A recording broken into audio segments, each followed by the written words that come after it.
Hello, Mark. I'm Yuki. My student number is S04410442. I'm a freshman. The speech title is A Warrior's Cry Against Child Marriage by Banda. I'll begin today by sharing a poem written by my friend from Malawi, Ellen Perry. Ellen is only 13 years old, but when we were going through the collection of poetry that we wrote, I found her poem so interesting, so motivating. So I'll read it to you. She entitled her poem, I'll Marry When I Want. Laughter. I'll marry when I want. My mother can't force me to marry. My father cannot force me to marry. My uncle, my aunt, my brother or sister cannot force me to marry.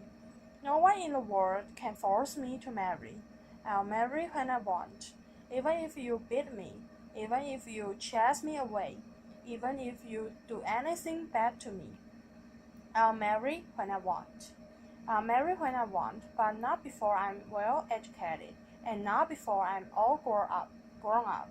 I'll marry when I want. This point might seem odd. Written by a 13-year-old girl, but where I and Ellen come from, this poem, which I have just read to you, is a warrior's cry. I'm from Malawi. Malawi is one of the poorest countries, very poor, where gender equality is questionable. Growing up in that country, I couldn't make my own choices in life. I couldn't even explore personal opportunities in life. I will tell you a story of two different girls, two beautiful girls. These girls grew up under the same roof. They were eating the same food. Sometimes they would share clothes and even shoes, but their lives end up differently, in two different paths. The other girl is my little sister. My little sister was only 11 years old when she got pregnant. It's a hurtful thing. Not only did it hurt her, even me. I was going through a hard time as well, as it is in my culture. Once you reach puberty stage, you are supposed to go to initiation camps. In these initiation camps, you are taught how to sexually please a man. There is this special day, which they call very special day, where a man who is hired by the community comes to the camp and sleeps with the little girls. Imagine the trauma that these young girls go through every day. Most girls end up pregnant. They even contract HIV and AIDS and other sexually transmitted diseases. For my little sister, she ended up being pregnant. Today, she is only 16 years old, and she has 3 children. Her first marriage did not survive, nor did her second marriage. On the other side, there is this girl. She is amazing. Laughter, applause. I call her amazing because she is. She is very fabulous. That girl is me. Laughter. When I was 13 years old, I was taught, you are grown up. You have now reached of age. You are supposed to go to the initiation camp. I was like, what? I'm not going to go to the initiation camps. You know what the woman said to me? You are a stupid girl, stubborn.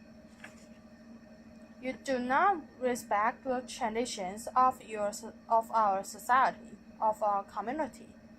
I said no, because I knew where I was going. I knew what I wanted in life. I had a lot of dreams as a young girl. I wanted to get well educated, to find a decent job in the future.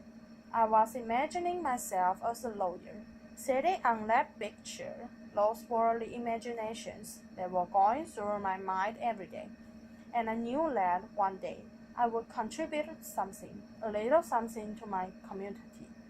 But every day after refusing, women would tell me, look at you. You are all grown up. Your little sister has a baby. What about you? That was the music that I was hearing every day. And that is the music that girls hear every day when they don't do something that the community needs them to do. When I compare the two stories between me and my sister, I said, why can't I do something? Why can't I change something that has happened for a long time in our community? That was when I called other girls just like my sister, who have children, who have been in class but they have forgotten how to read and write. I said, come on, we can remind each other how to read and write again, how to hold a pen, how to read, to hold a book. It was a great time I had with them. Nor did I just learn a little about them, but they were able to tell me their personal stories. What they were facing every day as young mothers. That was when I was like, why can't we take all these things that are happening to us and present them and tell our mothers, our traditional leaders, that these are the wrong things? It was a scary thing to do because these traditional leaders, they are already accustomed to the things that have been there for ages. A hard thing to change, but a good thing to try. So we tried. It was very hard, but we pushed. And I'm here to say that in my community, it was the first community after girls pushed so hard to our traditional leader. And our leader stood up for us and said no girl has to be married before the age of 18. Applause. In my community, that was the first time a community they had to call the bylaws. The first bylaw that protect girls in our community. We did not stop there. We forged ahead. We were determined to fight for girls, not just in my community, but even in other communities. When the child marriage bill was being presented in February, we were there at the Parliament House every day. When the members of Parliament were angry, we were telling them, would you please support the bill? And we don't have much technology like here, but we have our small phones. So we said, why can't we get their numbers and text them? So we did that. It was a good thing, applause. So when the bill passed, we texted them back. Thank you for supporting the bill. Laughter. And when the bill was signed by the president, making it into law, it was applause. Now in Malawi, 18 is the legal marriage age, from 15 to 18. Applause. It's a good thing to know that the bill passed. But let me tell you this. There are countries where 18 is the legal marriage age. But don't we hear cries of women and girls every day? Every day, girls' lives are being wasted away. This is high time for leaders to honor their commitment. In honoring this commitment, it means keeping girls' issues at heart every time. We don't have to be subjective a second, but they have to know that women, as we are in this room, we are not just women, we are not just girls, we are extraordinary. We can do more. And another thing for Malawi, and not just Malawi, but other countries, the laws which are there. You know how a law is not a law until it is enforced? The law which has just recently passed and laws that in other countries have been there. They need to be popularized at the local level. At the community level, where girls' issues are very striking, girls face issues, difficult issues, at the community level every day. So if these young girls know that there are laws that protect them, they will be able to stand up and defend themselves, because they will know that there is a law that protects them. And another thing I will say is that girls' voices and women's voice are beautiful. They are there, but we cannot do this alone. Male advocates, they have to jump in, to step in and work together. It's a collective work.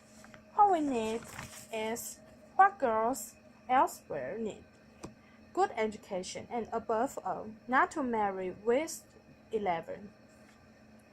And furthermore, I know that together we can transform the legal, the cultural and political framework that denies girls of their rights.